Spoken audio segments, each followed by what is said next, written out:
आज मो संगे अच्छा एमती एक कलाकार जड़े सिनेमार अभिनेता थिएटर आर्टिस्ट जहाँ को आपण मैंने ब्योमकेश बक्सी भाव जानती।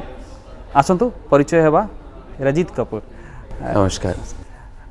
क्या कहेंगे जो दर्शक जो है दूरदर्शन के दर्शक जो है हिंदुस्तान के जो दर्शक है आपको ब्योमकेश बक्सी के नाम पे जानते हैं। जी हाँ। हाँ, वो कैरेक्टर इतना सुंदर था कि लोग जब देखते थे वो देखते ही रह जाते थे। Thank you. हाँ, उस तरह का सीरियल अब बनता नहीं। क्या उस तरह का एक्सपीरियंस, वो जो एक्सपीरियंस था थोड़ा शेयर करेंगे हमारे दर्शकों के साथ? देखिए, वो जब बना था करीब 25 साल पहले, तो हमने एक एक एपिसोड करके शूटिंग नहीं की थी।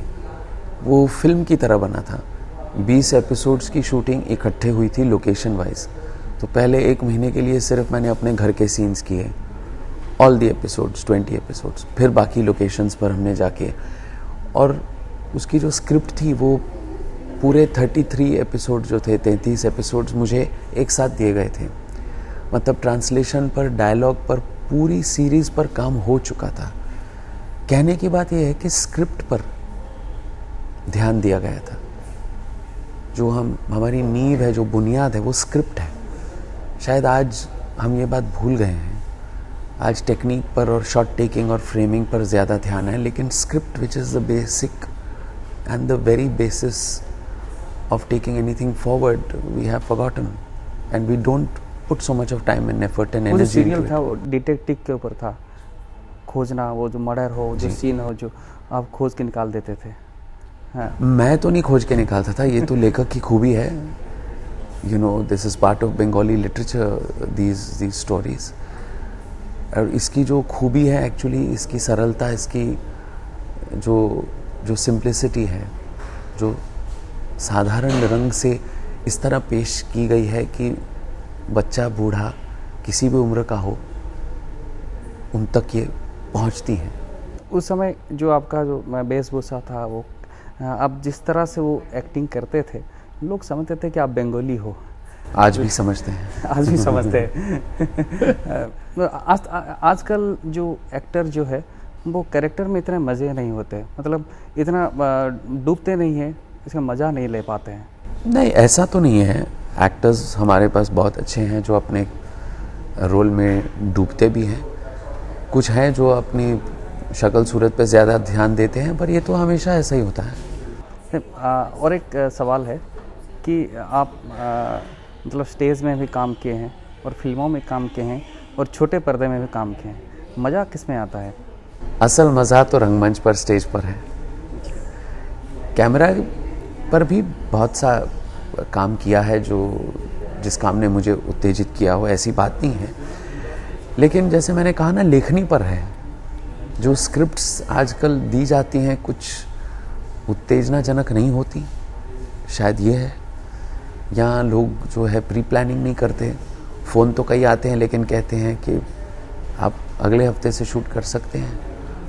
बट जो मज़ा है स्क्रिप्ट पर काम करने का, चाहे वो टेलीविज़न हो, चाहे वो फिल्म हो, चाहे वो रंगमंच हो, जो प्रोसेस है वो भी मेरे हिसाब से बहुत ज़रूरी है। और उसमें जो मज़ा आता है रस काढ़ने में, to explore yourself as an actor, तो वो प्री शूट या प्री शो उसमें आता है।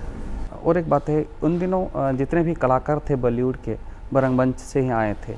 लेकिन आजकल ये हो गया कि रंगमंच जो है, जो आहिस्ते आहिस्ते बंद होने लगा है और लोग देखने नहीं जाते हैं। जैसे नौटंकी का जो परंपरा था, अभी तो बंद हो गया है। इसको किस तरह का रिवाइव कर सकते हैं? मैं तो ये नहीं समझता, उल्टा अब लोग ज़्यादा नाटक देखते हैं। पहले 20 साल पहले तो बड़ी कोशिशों के बावजूद भी 10, 20, 100 लोग आते थे। हॉल कभी फुल नहीं होता था। लेकिन आज बहुत बड़ी तादाद में लोग आते हैं शो देखने। कई शो हमने हाउसफुल किए हैं। हाँ, इसके पीछे 25 साल की तपस्या भी रही है, और ये भी देखा है कि पिछले 5 साल में ज़्यादा नौजवान हैं, the youth have been coming to see theatre. जो पहले आप देखते थे कि ऑडिटोरियम में 40-45 की उम्र के लोग बैठे हुए हैं, लेकिन आज आप देखेंगे 20 साल का लड़का, 16 साल की लड़की बैठी हुई है वहाँ पे। लेकिन जितना सिनेमा में लोग जितने सिनेमा देखने जाते हैं, लेकिन इतना तो थिएटर देखने नहीं आते। आपकी बात सही है, सिनेमा की तुलना में तो थिएटर अब तक उस हद तक पहुँचा नहीं है कि लोग लाइव थिएटर रंगमंच को उतना सम्मान दें, लेकिन फिर भी जो संख्या है लोगों की थिएटर जाने वालों की वो बढ़ती जा रही है और उम्मीद है कि बढ़ती रहे। आपने कमर्शियल सिनेमा में किए हैं और आर्ट सिनेमा में किए हैं, और श्याम बेनेगल जी के साथ बहुत सारे सिनेमा भी किए हैं। जो डायरेक्टर जो है श्याम बेनेगल जो हैं, सूरज का सातवां घोड़ा हुआ या मेकिंग ऑफ महात्मा गांधी हुआ, क्या क्या कहेंगे श्याम बेनेगल जी इस तरह का नरेशन जो देते? देखिए, श्याम बेनेगल जी के साथ जो संबंध है वो अद्भुत है। मेरी पहली फिल्म जो सूरज का सातवां घोड़ा थी, मैंने उनके साथ की। उसके बाद में हर फिल्म का हिस्सा रहा हूँ मैं, तो अब अगर वो फिल्म मेरे बगैर करेंगे तो शायद मुझे बुरा लगे। और उसमें बड़े रोल या छोटे रोल की बात नहीं है, मैं एक खंबा बन के अगर वहाँ खड़ा रहूँ तो भी मुझे इसमें कोई आपत्ति नहीं है। लेकिन इन 20 सालों में शायद एक अजीब तरह का रिश्ता जो पैदा हुआ है, जहाँ एक दूसरे पर विश्वास है, मेरा उन पर निर्देशक के तौर पे और उनका मुझ पर एक अभिनेता होने के नाते, तो ये अब एक अटूट बंधन सा बन गया है। और एक बात है कि जो गांधी का जो सिनेमा है रिचर्ड अटनवर ने किया है, हाँ, और आपने भी की है मेकिंग ऑफ महात्मा, लेकिन उस समय ये कहा गया कि रिचर्ड अटनवर को क्यों इंडिया का कोई नहीं कर सकता था क्या? देखिए, वो तो कहने की बात है, लेकिन उस बंदे ने कर दिखाया। हम तो सिर्फ बात करते रहे। ऐसा नहीं है कि हमारे यहाँ लोग काबिल नहीं हैं जो ये फिल्म बना सकते थे, लेकिन किसी ने नहीं बनाई, किसी में शायद हिम्मत नहीं हुई, लेकिन उस बंदे ने बना के दिखा दिया। तो हमें गर्व होना चाहिए इस बात का कि किसी ने ऐसी बेमिसाल फिल्म बनाई तो सही, तो इसमें शर्मिंदगी की तो कोई बात ही नहीं है। गांधी के ऊपर बहुत सारे सिनेमे बने हैं इंडिया उसके में। बाद काफ़ी लोगों ने गांधी पर फिल्में बनाई हैं, अलग अलग दौर को लेकर। गांधी वर्सेस महात्मा है या मेकिंग ऑफ द महात्मा है, मैंने गांधी को नहीं मारा। हाँ, उनको नज़र रखते हुए बहुत सी फिल्में बनी उसके बाद, और गांधी का किरदार काफ़ी लोगों ने निभाया और बखूबी से है। आप आर्ट सिनेमा में काम किए हैं और कमर्शियल सिनेमा में आजकल का जो सिनेमा है, जैसे किक हुआ, ये जो सिनेमा में काम करते हैं, ये आर्ट सिनेमा में जो काम करते हैं उस तरह का एक छाप लग जाता है कि ये आर्ट सिनेमा वाले हैं, ये कमर्शियल सिनेमा वाले हैं। मुझे तो नहीं लगता ये आर्ट और कमर्शियल सिनेमा में अब कोई अंतर रहा है। वो शायद 70s 80s में था, लेकिन अब वो बात रही नहीं। वो दीवार, वो पर्दा अब रहा नहीं, क्योंकि हर कोई निर्माता के लिए ये ज़रूरी है अपनी फिल्म को बेचना, अपनी फिल्म को मार्केट करना। तो ऐसा अंतर तो अब है ही नहीं। अब ये छोटी फिल्म है या बड़ी फिल्म है, जो कि बजट पर निर्भर है। ये 2 करोड़ की फिल्म है या 200 करोड़ की फिल्म है, ये अभी ये है कि ऑस्कार का जो अवार्ड जो है, तो इंडियन सिनेमा को इतना नहीं दिया गया, क्योंकि ये कहते हैं कि इंडियन सिनेमा में ज़्यादा मसाला होता है और गाने होते हैं, जैसे आइटम सॉन्ग वगैरह ये ज़बरदस्त डाल देते हैं। तो ऐसी तो कोई बात नहीं है। जो ऑस्कर की नॉमिनेशन होती है वो तो कमेटी बिठाई गई है और वो चुनते हैं कि कौन सी फिल्म है जो इंडिया को रिप्रेजेंट करे। अभी इसमें मैं क्या कह सकता हूँ, ये तो जो कमेटी है वो निर्णय लेगी, और उनके ख्याल में या उनके जहन में जो फिल्म सही बैठेगी इंडिया को रिप्रेजेंट करने के लिए, तो that's up to them and you have to respect that opinion. नहीं, जो कंपटीशन है बाहर की जो सिनेमा है, दूसरे देशों के जो सिनेमा है, हमारे सिनेमा जो है वो कहाँ है? मतलब मेरे हिसाब से हमारा सिनेमा भी अपने ढंग तक ठीक है। आप क्या ये समझते हैं कि अमेरिका में जो हर एक फिल्म बनती है वो क्या लाजवाब है? ऐसा तो है नहीं। बकवास वहाँ भी बनता है, बकवास यहाँ भी बनता है। पैमाना अलग है और शायद रेशियो अलग होगा, लेकिन वो अमेरिका में हो या इंडिया में हो, मैं तो ये नहीं मानता। हमारी फिल्में भी बेमिसाल हैं। हाँ, उस ऑडियंस तक नहीं पहुंचती, क्यों नहीं पहुंचती वो तो एक अलग बात है, that is a question of marketing and distribution. But ऐसी बहुत सी फिल्में हैं हमारी जो जापान वगैरह में दिखाई जाती हैं, and they do better than the American film sometimes. आप उड़ीसा आए हैं, तो उड़ीसा के बारे में क्या कहेंगे? एक सुंदर सा राज्य है, मेरा कला संस्कृति आपने देखे हैं, शायद पढ़े होंगे, ये देखे होंगे। मेरा यहाँ उड़ीसा के साथ एक अजीब लगाव है, और वो ये है कि कुछ साल पहले मैंने एक नाटक का निर्देशन किया था जो आज भी हम करते हैं, उसका नाम है महुआ। और महुआ की कहानी यहाँ बेस्ड है।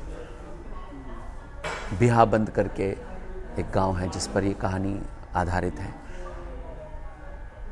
उस नाटक में जो संगीत है वो हमने यहाँ आके उड़ीसा में रिकॉर्ड किया था विद फोक सिंगर्स। और ये ऐसे गायक है जिन्होंने कभी स्टूडियो में रिकॉर्ड ही नहीं किए गाने, पहली बार माइक्रोफोन के सामने इन्होंने गाया। और हमारे पास ये रिकॉर्डिंग है जो हमने इस नाटक में मतलब इस्तेमाल की है, यूज़ की है। तो मैं ज़रूर चाहूँगा कि जल्द इस नाटक को मैं यहाँ उड़ीसा में पेश करूँ जिसका नाम है महुआ। तो एक अजीब तरह का संबंध पैदा हो गया उस नाटक को करने के बाद।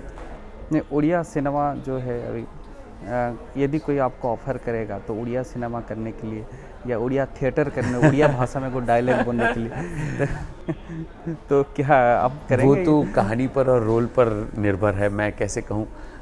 इफ़ इट्स समथिंग एक्साइटिंग तो मैं करूँगा। नहीं, आपने बंगाली में काम किया? उड़िया बंगाली में मैंने 2 फिल्में की है, एक मलयालम फिल्म भी की है, एक मराठी फिल्म भी की है। So I am open age an actor, कोई सीमा नहीं। जैसे हिंदी में काम करना और जो वर्नाकुलर लैंग्वेज जो है वो काम करना कितना तकलीफ होता है? देखिए, हिंदी तो मेरे लिए आसान है, मुश्किल तो होता है, लेकिन वही तो चैलेंज है। अब जैसे मैं अगर आपको उदाहरण दूं तो मलयालम फिल्म जो मैंने की अग्निसाक्षी, तो रात को 3 बजे तक मैं आप बैठ के मतलब अपने डायलॉग करता था कि उसको मैं किस तरह कहूँ।